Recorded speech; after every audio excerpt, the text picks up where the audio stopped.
Boa noite.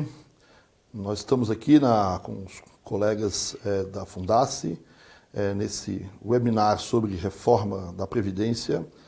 E nós somos aqui, eu sou Amaury Gremaud, sou professor da Faculdade de Economia da USP de Ribeirão Preto e do grupo dos economistas aqui da Fundace. Eu tenho comigo para falar sobre a Previdência, sobre a proposta que o Reinaldo tem de Previdência, Reinaldo Fernandes, que também é colega nosso aqui da FED Ribeirão e do grupo de economia da nossa fundação, a Fundace, que é a fundação de apoio aqui à Faculdade de Economia da Universidade de São Paulo, no campus de Ribeirão Preto. Esse grupo de professores envolvidos com a área de economia tem uma série aqui de atividades, de estudos regionais, de estudos de economia social. A gente também é responsável por um MBA de economia que está sendo remontado e vai ser lançado agora em agosto. Mas o Reinaldo, em particular, ele trabalha basicamente com políticas sociais, com distribuição de renda, com pobreza, com mercado de trabalho e vem trabalhando há bastante tempo já também com o tema da Previdência Social. Reinaldo foi uma pessoa que trabalhou já nos anos 90, nas reformas da Previdência dos anos 90, na FIP, junto à ideia da reforma que foi dada pelo Fernando Henrique. Mais recentemente trabalhou na reforma já do governo Lula. E agora, no final do ano passado, certo, ele fez um estudo sobre a proposta de reforma do governo Temer, e mais do que um estudo sobre a proposta de reforma do governo Temer, ele, junto com alguns colegas, o professor Naércio Menezes, do INSPER de São Paulo, e o professor André Portela, da Faculdade da Universidade Getúlio Vargas de São Paulo também, fizeram uma proposta de reforma da Previdência. Essa proposta de reforma foi debatida entre os candidatos à presidência no ano passado, e é essa proposta que ele vem apresentar hoje para a gente, tá certo? E vem também, vamos dizer assim, de alguma maneira, vamos comparar e debater a proposta do professor Reinaldo aos olhos, obviamente, da proposta que está em discussão no Congresso do presidente Bolsonaro.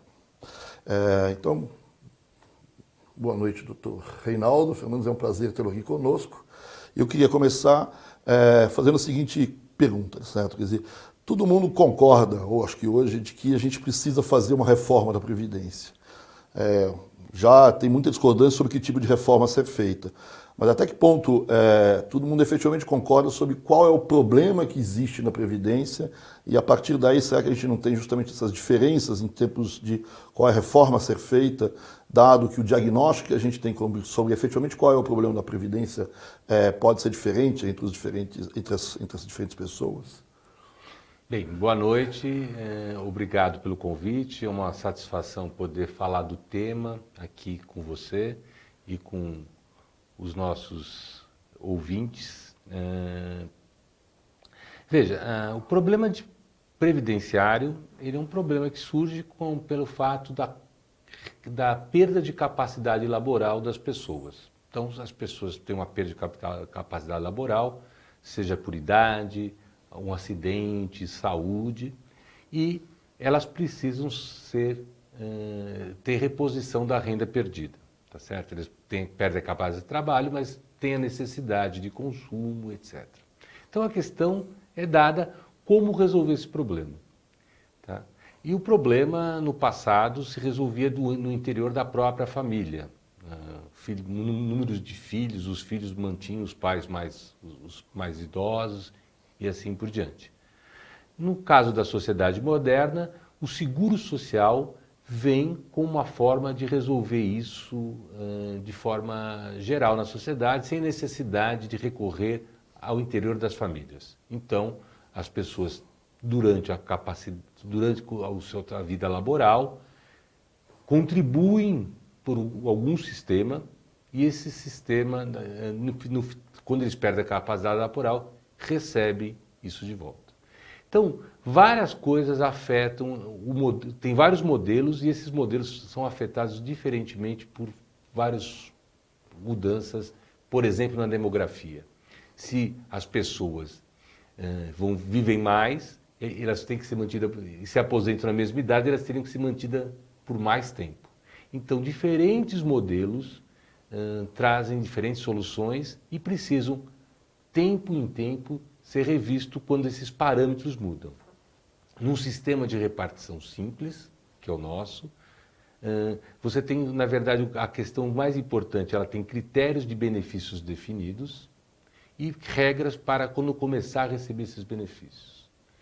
Se as pessoas se aposentam aos 60 anos, por exemplo, quando elas vão ficando mais, elas vão sobrevivendo mais tempo será necessário de mantê-las. Então, ou aumenta a contribuição dos ativos, ou reduz os benefícios daqueles aposentados.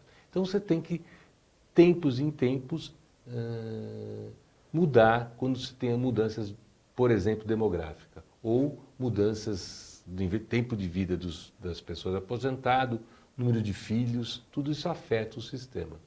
E a questão é como você, enfim, tendo os problemas, muda isso. Então, hoje, nós temos várias coisas que aparecem. Por exemplo, nosso sistema ele é financeiramente desequilibrado. A contribuição dos ativos, dos trabalhadores ativos, não está sendo suficiente para cobrir os benefícios. Então, alguma coisa tem que ser feita nesse sentido, tem que se discutir.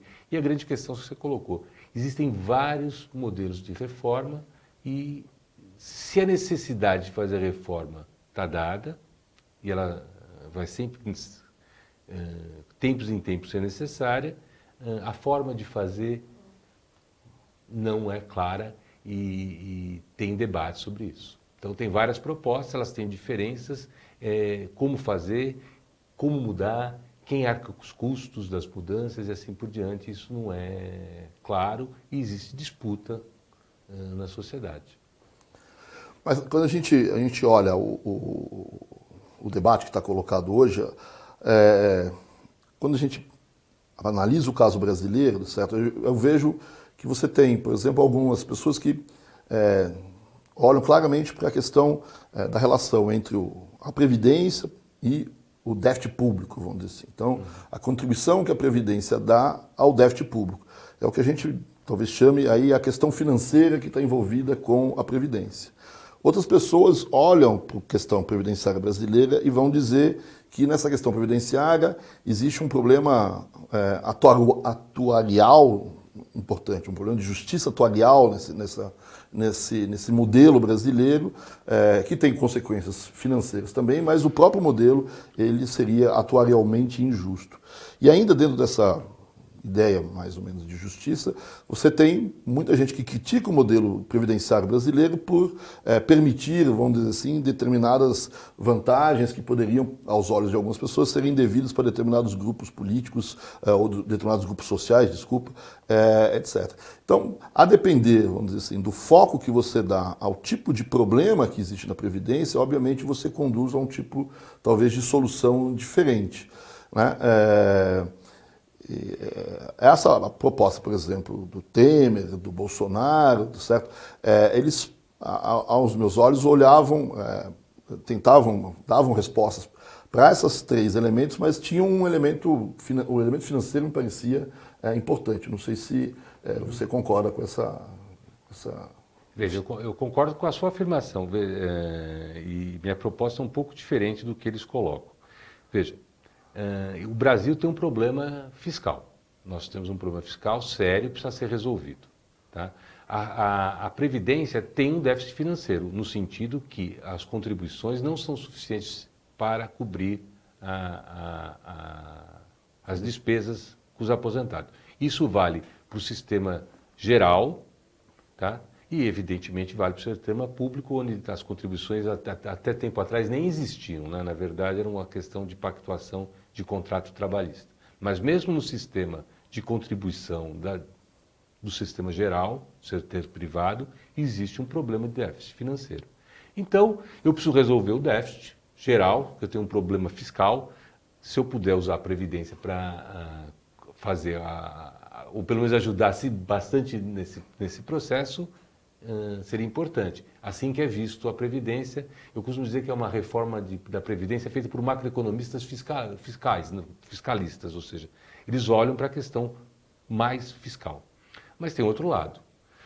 Eu posso pensar, eu acho que a forma mais correta de pensar um sistema previdenciário, esquece a questão fiscal que nós estamos nesse momento, que tem um conjunto de contribuições, tá certo, que as pessoas fazem na vida ativa, e tem depois elas recebem. Se eu trouxer o valor presente das contribuições e o valor presente dos benefícios, se eles são iguais, eu falo que tem um sistema atuarialmente justo. Tá? Então, do ponto de vista atuarial, o que eu quero não é ter que os atuais contribuintes, o valor deles seja igual aos atuais receptores de benefício, mas que o valor presente dos caras que estão no sistema, do que eles contribuem, seja igual ao valor presente do que eles recebem. Evidentemente, é uma questão qual a taxa de juros que eu faço para fazer esses valores presentes. A questão básica é que não é possível atender os dois sistemas ao mesmo tempo. Ou eu quero um sistema atuarialmente justo, ou um sistema que seja financeiramente equilibrado.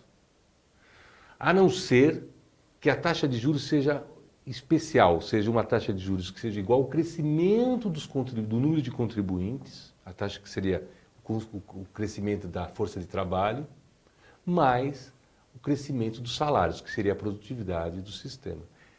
Se a taxa de juros for maior que isso, um sistema que é financeiramente equilibrado, ele é atualmente injusto. Ele paga menos do que deveria para os contribuintes. Então, a nossa taxa de juros é muito elevada, com uma taxa de juros 3%, 4%, você já, se você, sei lá, a taxa de juros chegou a ser 7%, 8%, na verdade, tornaria uma taxa de juros de 8% tornaria qualquer sistema, esse sistema atual equilibrado. Então a questão é qual é essa taxa que a gente quer dar. Na verdade, essa é a nossa proposta. Eu fixo a taxa de juros, a taxa de retorno do sistema e faço um sistema que gere um benefício compatível, de forma que eu não olho a questão puramente do déficit. Então, existe uma preocupação com o déficit, independentemente se isso gera um sistema atuarialmente justo ou não. O que nós estamos propondo é fazer um sistema atuarialmente justo, que pode gerar um déficit, evidentemente, não necessariamente um déficit muito grande, mas pode gerar um déficit. Então, essa você diria que é um pouco uma diferença de base entre a proposta de vocês e um pouco a proposta que está sendo um pouco debatida no Congresso. Quer dizer, os olhos estão muito mais voltados para uma questão macroeconômica de déficit público, enquanto que a proposta de vocês estaria olhando para o sistema previdenciário, olhar para o formato do sistema previdenciário e tentar ajustá-lo do ponto de vista do que eu chamei aqui de justiça atuarial ou alguma coisa parecida com isso. Eu queria que se você pudesse, certo, quer dizer, desse um pouco, quer dizer, efetivamente quais são os parâmetros principais aí da proposta de vocês. E eu queria que você tocasse num outro assunto também, é que além de a gente ter um sistema e colocar um outro sistema no lugar, certo?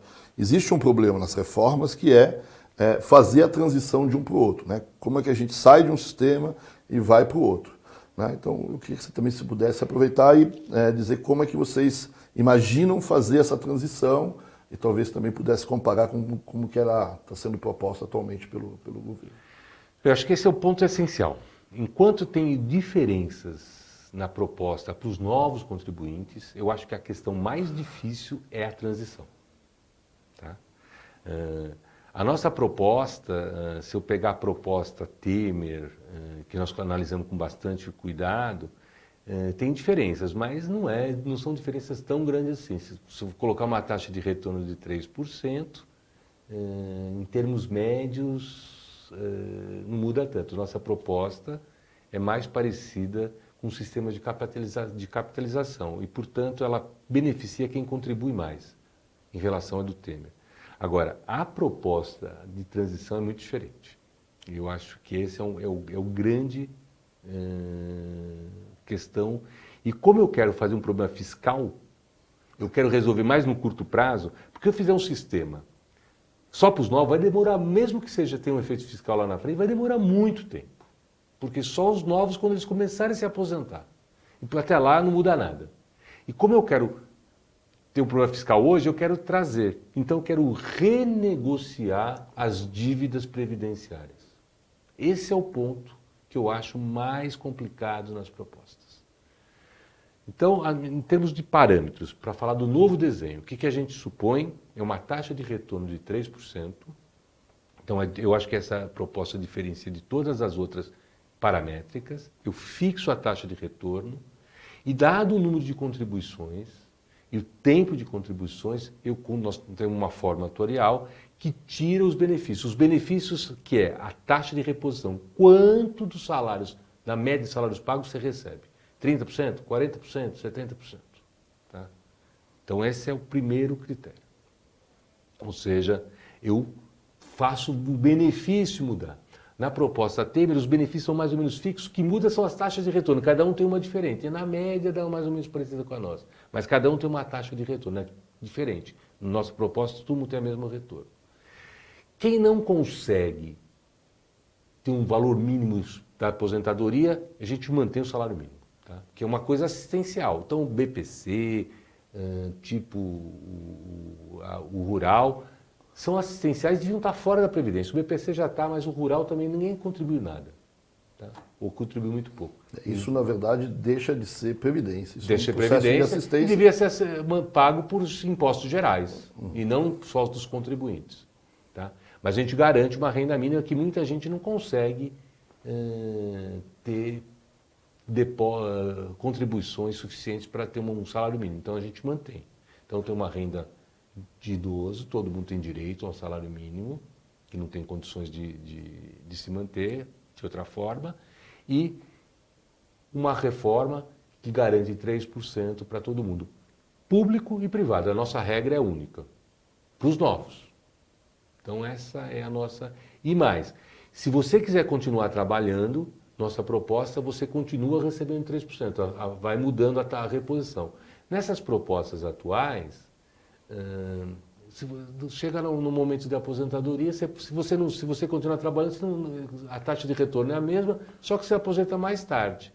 Esse sistema, ele desincentiva que a pessoa continue trabalhando. Então a gente faz um sistema que eu acho que dá mais incentivo às pessoas continuar trabalhando, porque elas têm um retorno previdenciário. Então acho que a gente, do ponto de vista de eficiência, de incentivo para mais tempo de trabalho, a nossa proposta é melhor.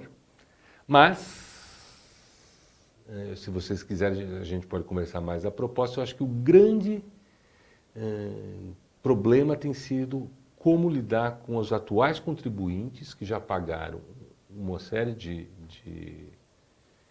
fizeram uma série de benefícios e ainda não se aposentaram. O que nós propomos? Quando chegar na idade de aposentadoria pela regra antiga, a gente faz dois cálculos da reposição, na regra atual e na nova regra que a gente está propondo. Se a pessoa ficou 20 anos na regra antiga e 10 anos na regra nova, suponho que ele ficou 30 anos, a taxa de reposição vai ser uma média que 2/3 da antiga mais 1/3 da nova. Eu faço proporcional, de forma que as pessoas... A taxa que valia de remuneração, de retorno das contribuições antigas, vale no sistema antigo. E as novas, no novo. O que as pessoas querem é mudar, inclusive, as taxas de retorno de depósito de contribuições feitas há 15 anos atrás. Isso a gente não acha muito justo. Tá? Ou seja, é como se eu cobrasse um imposto novo, falar, mas não só daqui para frente. Agora, toda empresa, vocês estão me devendo dos últimos 15 anos a diferença do que vocês pagaram e o que vocês têm que me pagar. Isso não me parece muito justo, não me parece ser feito em outras áreas. Então a gente propõe que as novas taxas sejam feitas só para os depósitos ou contribuições daqui para frente. Então essa é a diferença que reduz muito o valor da transição. E essa é a nossa... onde nós temos recebido as principais críticas dos defensores. Não é tanto no desenho, mas na transição. Porque isso vai demorar mais tempo, mas a gente acha mais justo. Porque no fundo quanto mais você, vamos dizer assim, você aperta a transição, certo? Quanto mais você joga, vamos dizer assim, custos sobre essa transição, ou seja, você faz as pessoas atuais, certo? Vamos dizer assim, minimizarem as coisas que já pagaram, certo? E aumentar as coisas que deveriam pagar em relação ao futuro, mais você reduz o déficit financeiro e mais você faz o ajuste. Né? Na verdade... Então, quando você olha o ajuste, quando você olha o ajuste financeiro, quando você olha o ajuste pelo lado macroeconômico, você, como você disse, né, você fazer um novo sistema vai ser lá na frente, certo? Quer dizer, até isso acontecer, enfim, a gente precisa resolver o déficit público atualmente. Certo? Então, quer dizer, o grande foco desses ajustes é você fazer um regime de transição, vamos dizer assim, mais severo, mais duro com os atuais contribuintes. Isso, exatamente. Na verdade, você está renegociando a dívida previdenciária. Muitas das pessoas que defendem a reforma têm dificuldade até assumir que tem uma dívida previdenciária. Ela não está escriturada, mas ela existe uma dívida com as pessoas que estão no sistema. Tá? A literatura de previdência chama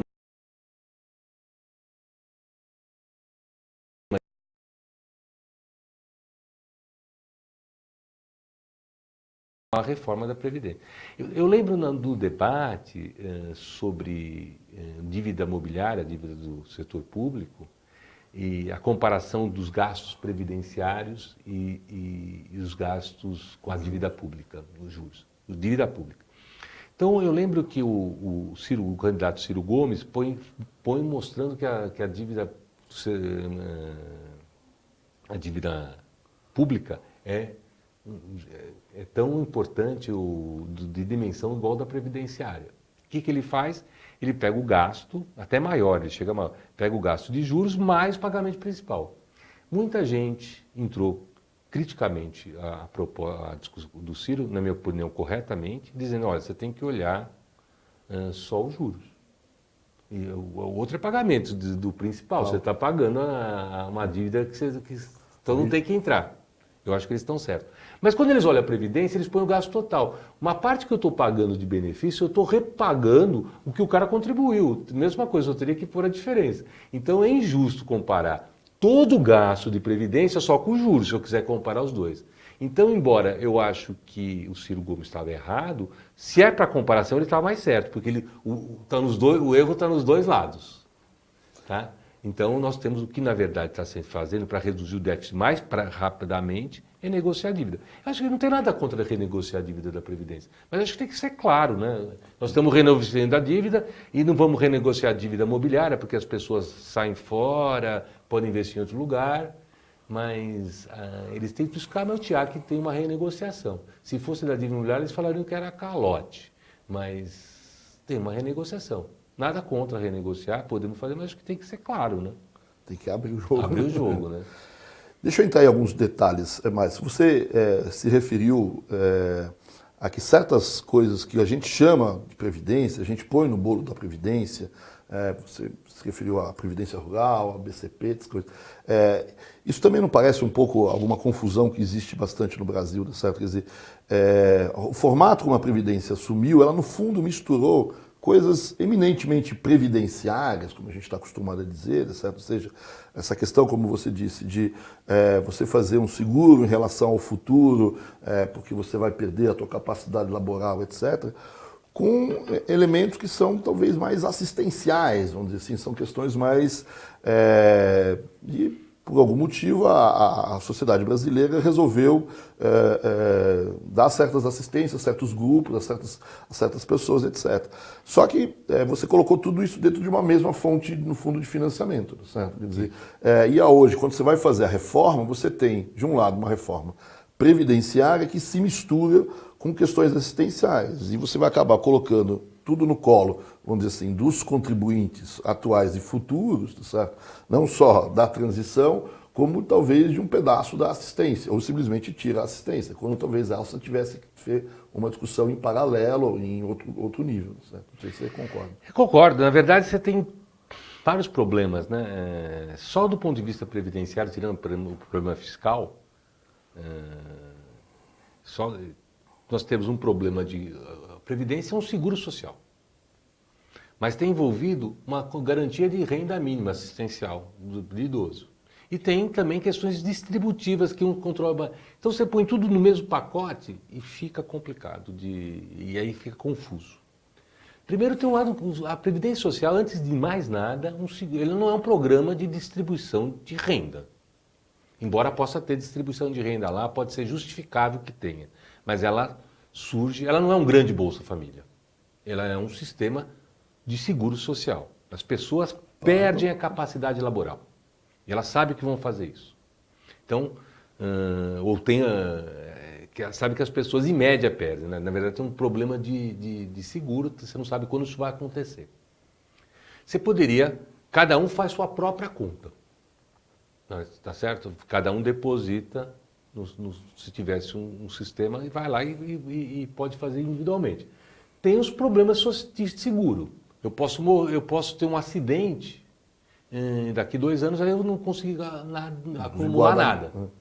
Tá? Então nós temos que fazer um sistema de seguro se eu perder minha capacidade laboral nos próximos, 5 anos, que eu seja pago até o final da minha vida, por exemplo. Então tem um sistema de seguro. Tem vários seguros ali, né? Saúde, etc. Eu não sei quando eu vou morrer. Se eu fizer o sistema de aposentadoria, eu teria que comprar depois uma perpetuidade para me pagar. Se tivesse todos os seguros, o mercado fosse perfeito, conseguisse gerar tudo isso, eu poderia falar, não preciso de segurando, não preciso de previdência pública. O que acontece é que os estudos mostram que as pessoas têm miopia, elas subinvestem em programas de previdência. Então vai gerar um problema na frente de carência de renda. Então, se você acredita que as pessoas não têm nenhum tipo de miopia, os mercados são perfeitos, não precisaria de previdência pública para seguro social. Se quiser fazer distribuir renda, faria de outro jeito. Faria outros programas. Então, mas nós precisamos desse programa, seria muito complicado tirar. Tem o caso do Chile, que pôs só 10%, as pessoas podiam fazer mais, não fizeram, e nós temos um problema de perda de renda na velhice grande lá. Tá? Então, eu faço um sistema obrigatório e põe lá. Tem outra coisa que tem algumas pessoas que não vão conseguir acumular, mesmo que queira, porque tem uma renda muito baixa. Então, tem que ter um sistema de renda para garantir isso. Assistencial, devia ser financiado com imposto geral. Devia estar fora da Previdência. Totalmente. O BPC já está, mas mesmo rural devia estar totalmente fora. E tem uma questão que eu posso falar, as pessoas que têm maior renda, os segurados de maior renda, podiam pagar um pouco, fazer mecanismos de distribuição. Agora, mesmo a questão de distribuição, a ideia que o sistema previdenciário é injusto porque as pessoas mais ricas ganham mais, se você tirar a questão do setor público, que é mais complicado a análise, essas pessoas ganham mais por um motivo que elas pagaram mais, contribuíram mais. Agora, claramente, quem fizer a conta vai ver que a taxa de retorno das pessoas que contribuem mais, as pessoas mais ricas, é menor do que as mais pobres. Quem ganha do ponto de vista de retorno atuarial são as pessoas mais pobres. É um sistema que faz transferência dos mais ricos para os mais pobres. Não é verdade que é o contrário, como o governo Temer falava, o atual governo fala, os defensores da reforma, mas isso não ocorre. Tá? Novamente, não é um sistema, não é um grande Bolsa Família, as pessoas contribuíram. Falar que aquilo passado não foi contribuição, foi um imposto que já morreu, não é a forma que foi vendido, não é a forma que está na lei, não é a forma que se construiu o sistema. Podemos fazer uns aqui para frente, mas querer virar no meio do jogo é complicado.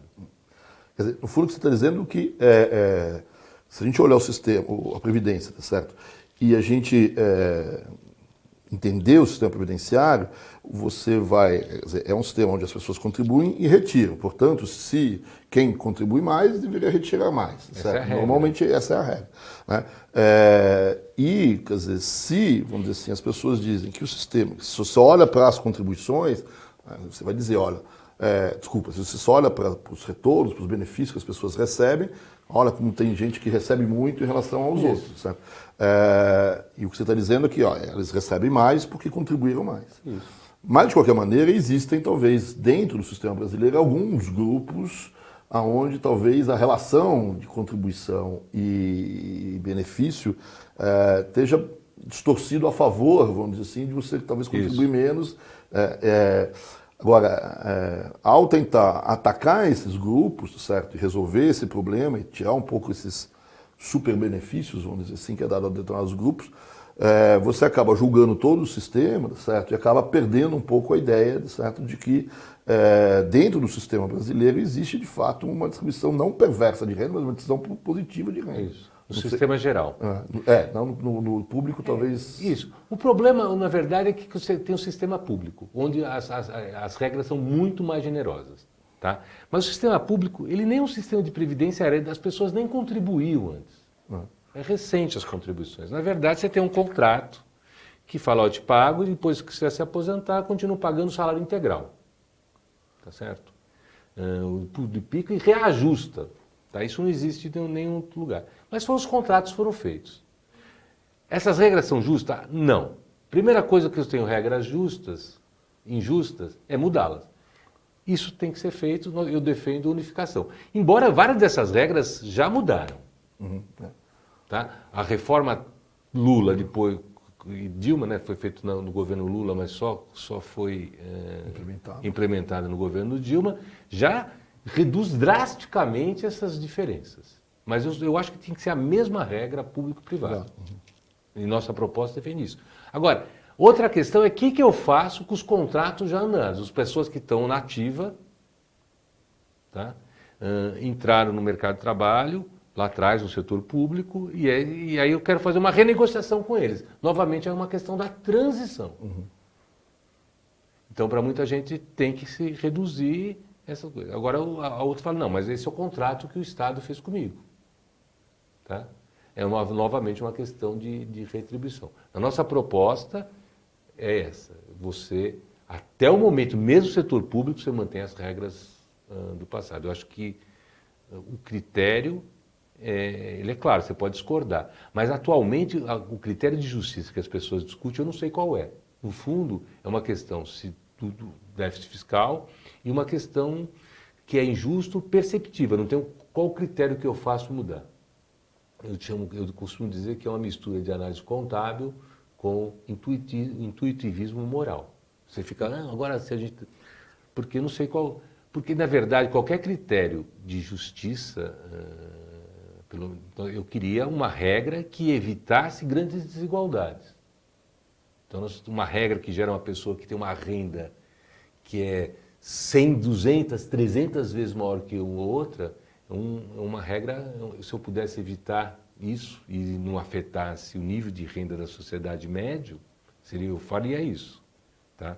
Outra coisa é, dado as regras, as pessoas que cumpriram aquela regra não tem nenhuma oposição, não tem nenhuma objeção moral.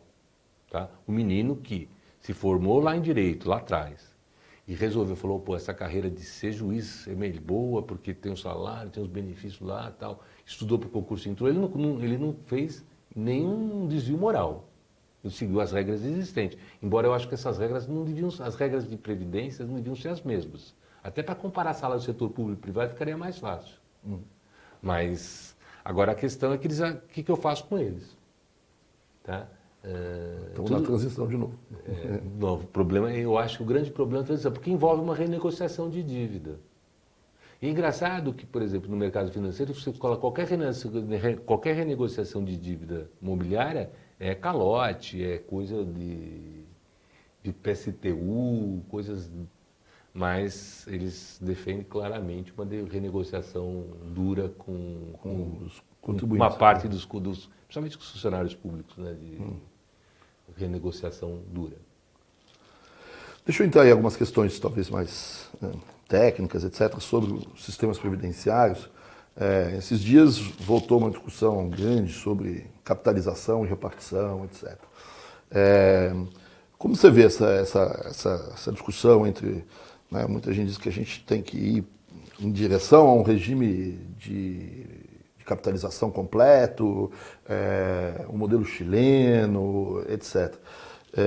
E muita gente acaba, talvez, superestimando um pouco o fato de um regime de capitalização não ter problemas, certo? Já que cada um contribui e no final você vai acumular recurso a partir dos seus próprios fundos que você vai acumulando, certo? Quer dizer, independente, vamos dizer assim, da transição em direção a esse tipo de regime, né, o modelo chileno, que em tese é um modelo de capitalização quase que puro, certo? Ele nos últimos anos tem apresentado, vamos dizer assim, uma certa inquietude em torno desse modelo chileno, mudando a perspectiva extremamente positiva que existia, sei lá, 15 anos atrás em torno desse modelo. Até que ponto existem alguns fatores, inclusive demográficos, que acabam influindo nessas promessas que estão por trás de um regime de capitalização? Novamente, o problema da Previdência é um problema de perda de capacidade laboral, e eu não sei quando se dá isso ocorre, eu não sei quando eu morro, então tem um problema de perda de renda e um problema que eu não sei exatamente quando se dá e quanto tempo eu vou precisar da reposição. Então é um problema de seguro social. Então esse problema está dado, ele não muda. Envelhecimento afeta ele, isso para qualquer sistema que eu tento resolver isso. O que muda são as formas de tentar resolver isso. E essas formas têm importância, porque elas mudam incentivo econômico, ela pode fazer eu me aposentar antes ou depois, então são importantes. No sistema de capitalização, tá? Se você imaginar que um mercado de capital perfeito, então esses produtos vão estar disponíveis, com todos os seguros ali, então as pessoas vão lá, colocam o seu seria resolvido. Não tem nenhum sistema de distribuição, tá certo? Agora, mesmo o sistema de capitalização, outra questão é se eu ponho ele obrigatório ou não. Tá certo? Como você disse, se fosse um sistema financeiro perfeito e ninguém fosse míope, não precisaria ser obrigatório. Disso. Então, se não fosse míope. Agora as pessoas tendem a ser míopes. O que aconteceu no Chile?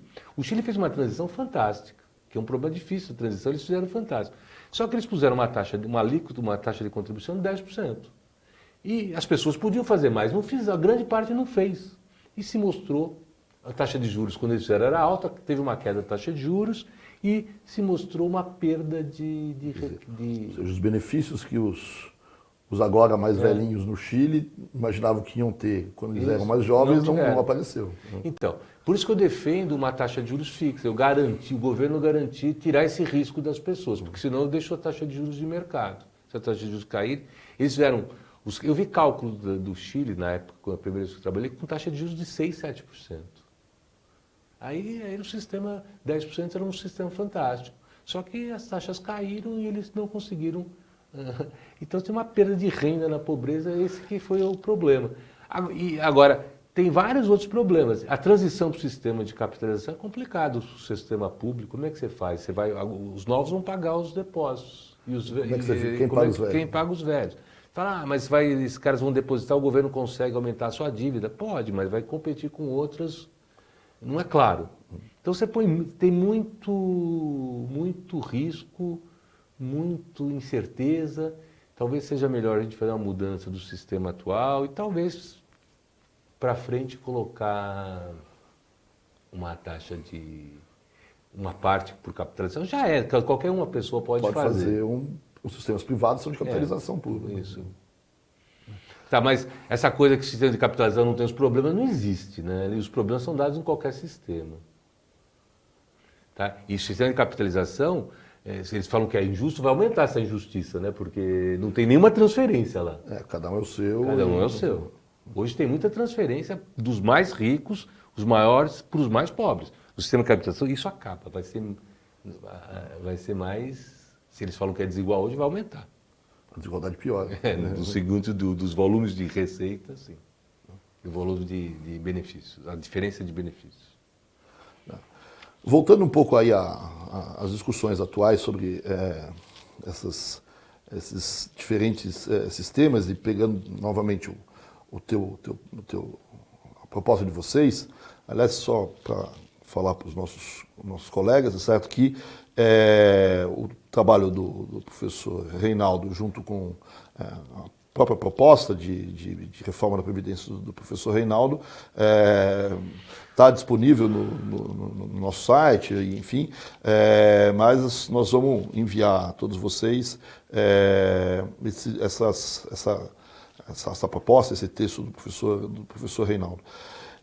Então, voltando um pouco à tua proposta, enfim, nessa rodada de conversas que vocês tiveram, me lembro no final do ano passado, vocês conversaram com alguns, não candidatos, mas alguns economistas ligados aos candidatos, etc.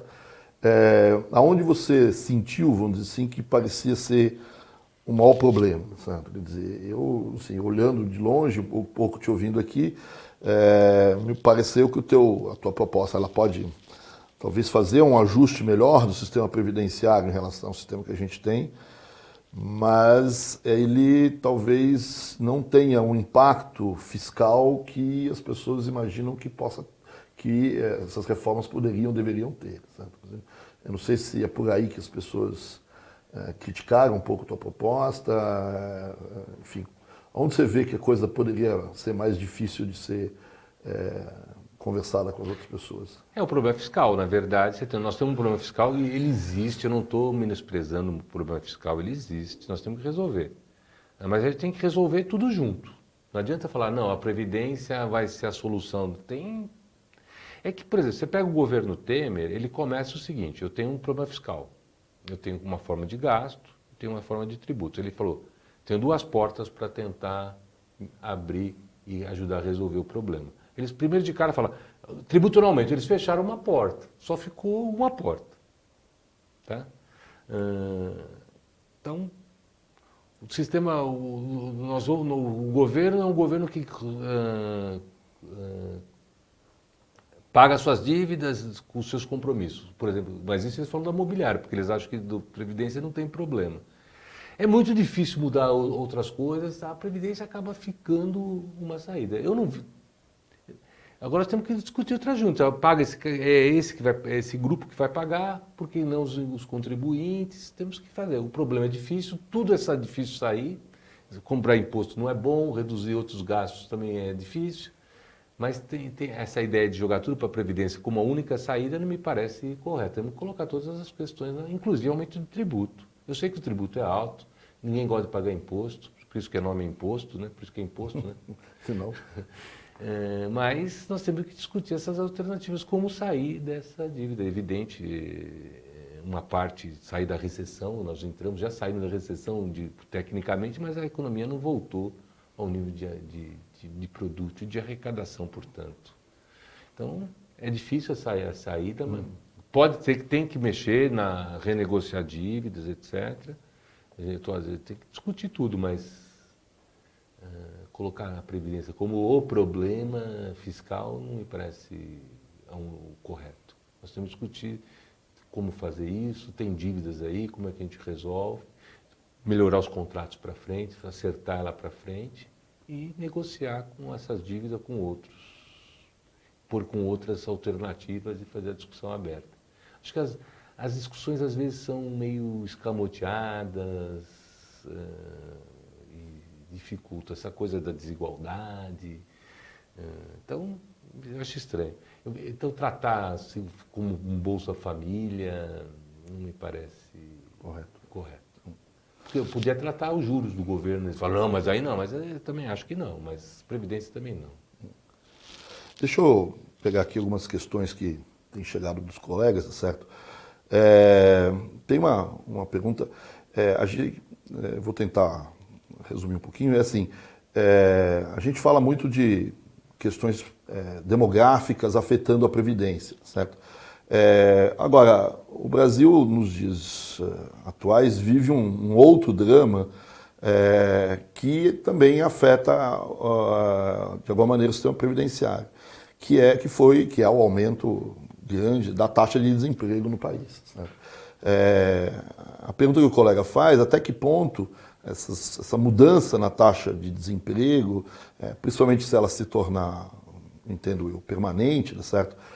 Se essas questões ligadas à taxa de desemprego, qual é o efeito que isso tem sobre o sistema previdenciário, a reforma previdenciária e, em particular, sobre a proposta que vocês estão apresentando? O desemprego, evidentemente, mas a informalidade também, né? Ok. Certo. Na análise que a gente fez da proposta do Temer, a gente analisa se nós tivéssemos a informalidade, chega a quase 50% de pessoas que não contribuem. Tá?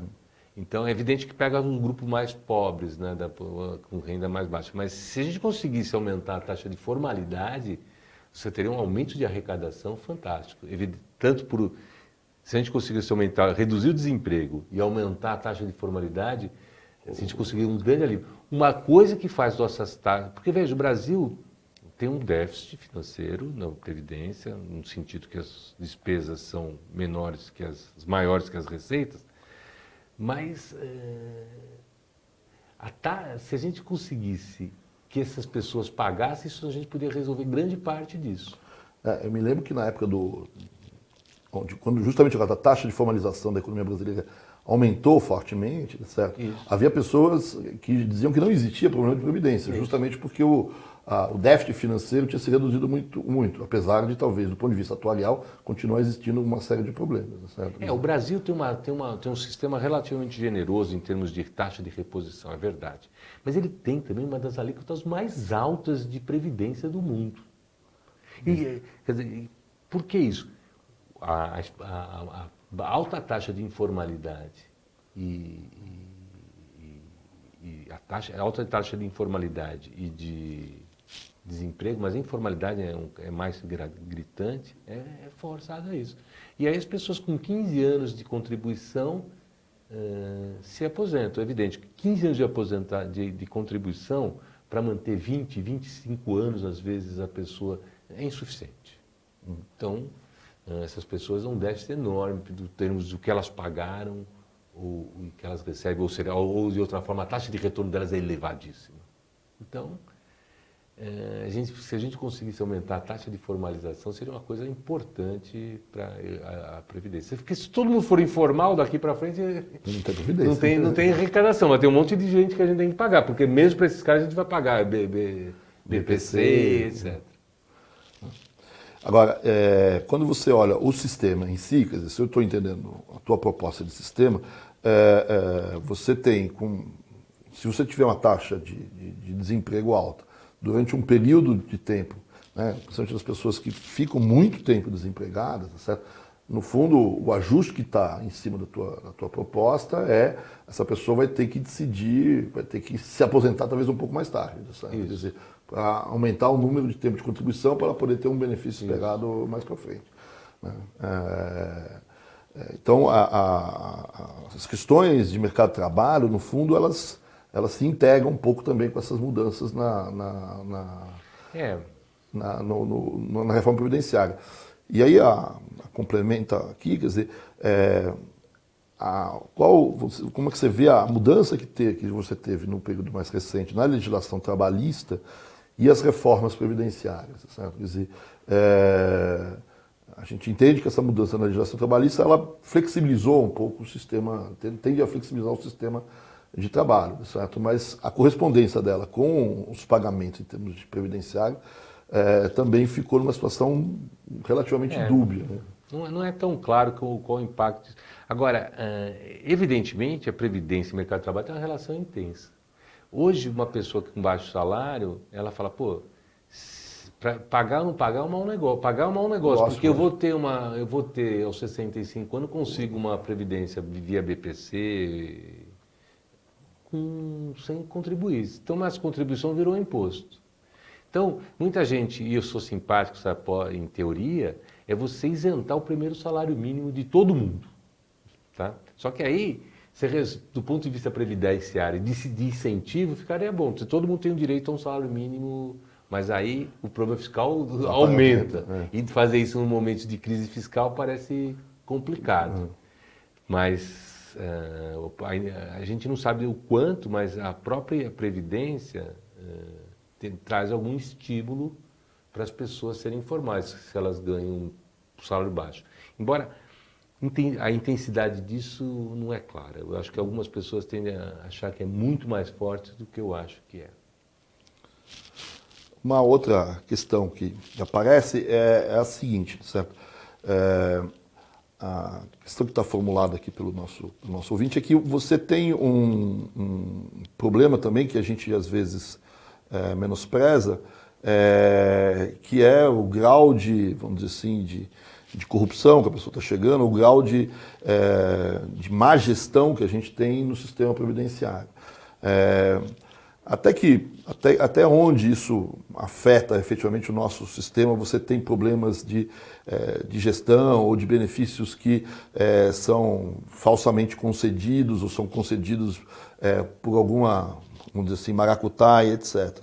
Eu vi no teu trabalho, no teu texto, certo, que você chega, se não me engano, a calcular um pouco o valor, vamos dizer assim, de quanto que as pessoas recebem de um direito previdenciário, que é o direito das pessoas se aposentarem por invalidez, etc. E, se eu não me engano, você chega a comentar no texto que esse número lhe pareceu um pouco alto. Certo? Então, ali não poderia ter uma fonte aí um pouco de problemas de gestão, vamos dizer assim, no sistema previdenciário? O que nós chegamos para 17%, mais ou menos, em torno de 17%, não vou ter o número, não vou lembrar o número de cada certinho, mas em torno de 17% das pessoas que se aposentam por invalidez, antes do mínimo de idade ou tempo de serviço. Tá? Então, de uma alíquota de 28%, se a alíquota for 28% de contribuição, 6%, um pouquinho mais, é só para garantir o prêmio de eu me aposentar antes e eu ter que ser mantido, sei lá, por um aposento com 8 anos antes da idade mínima ou do tempo de contribuição mínima, o tempo de contribuição mínima. Então, isso é um número muito grande. 17%, quase 1 em cada 5 aposentados, ele se aposentou por invalidez, acidente de trabalho, doença, etc. Isso levanta, o Naércio, que é um dos coautores, ele não, mas isso aí isso deve ser excesso isso deve ter muita fraude. Então ele fala, será que temos que tirar, ele até pôs em dúvida se a gente devia manter. Fala, vou manter porque esses são os números que estão aí. A gente não sabe se é fraude, possivelmente tem uma grande parte de fraude. Mas a gente também não sabe, é só uma hipótese, mas me pareceu bastante alto esse número. Se a gente conseguisse reduzir essas aposentadorias por invalidez, sei lá, para 10% e tal, então a gente conseguia... Você não tem ideia, mais ou menos, de quanto... Isso é difícil. Em termos internacionais... Não, a gente não fez essa... A gente devia ter feito... Foi um dos últimos resultados que a gente chegou da proposta, ficamos de ver, não olhamos, mas ela chamou a atenção. A gente não esperava esse número.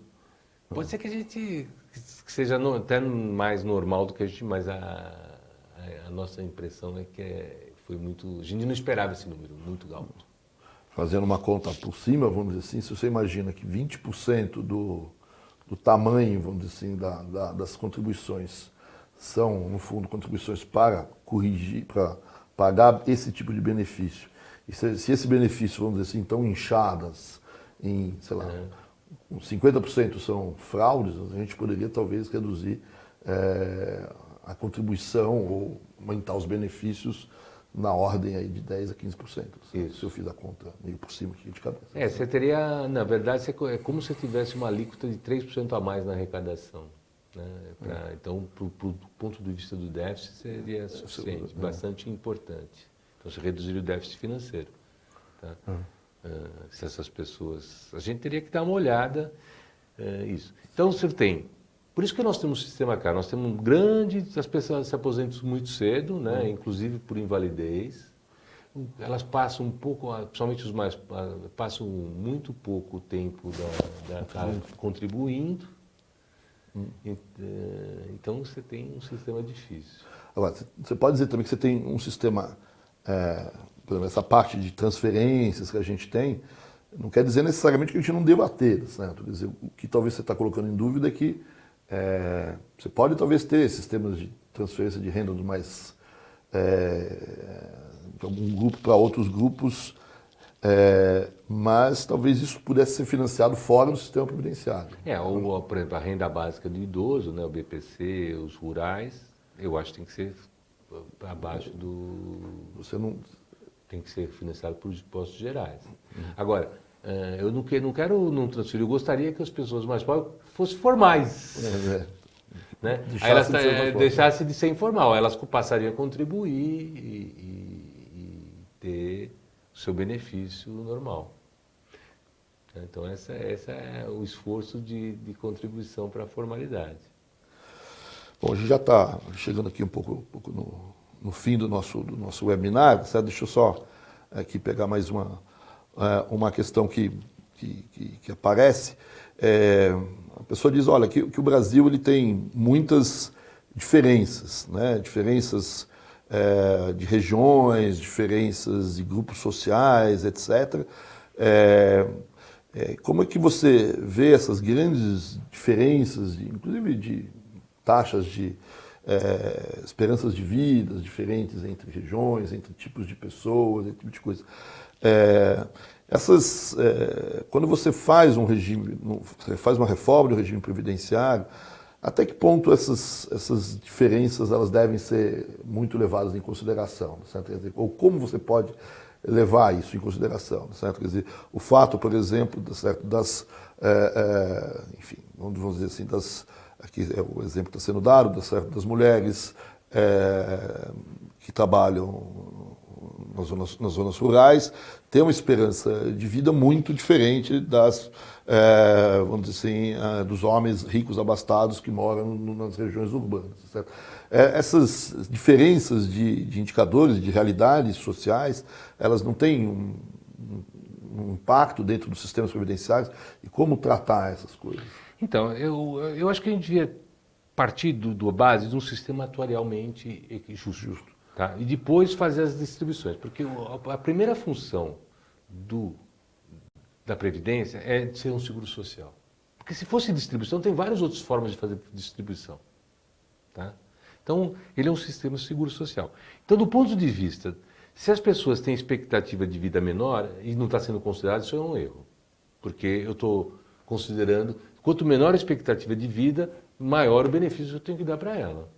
Tudo mais igual. Tá? Porque, evidente, se a pessoa vai viver mais, ela tem que ter ou contribuído mais ou ter um benefício menor.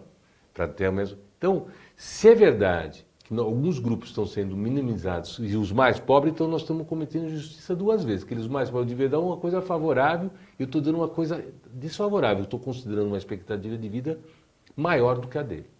Outra coisa são as distribuições. Eu acho que nós temos que fazer, mas tem várias formas de fazer distribuição, mas não é novamente, nós temos Bolsa Família, temos várias coisas para fazer distribuição de renda.